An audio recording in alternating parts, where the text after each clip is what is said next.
first of all, we've been friends for I think more than about nearly 26 years, something like that. Since years. And we used to work for a local company.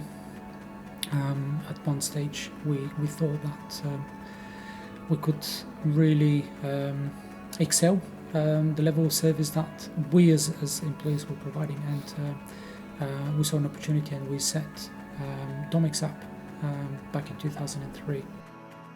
Unlike other businesses where the two proprietors may be masters of one field, we actually understand our strengths quite well and give the other person a space, but also we help one another by just that extra confirmation when you're not really sure, when you need a bit of a guidance.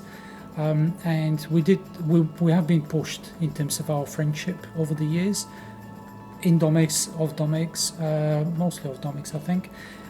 But if anything, Domex just made us realise how valuable our friendship is, and it's really what we build Domex upon.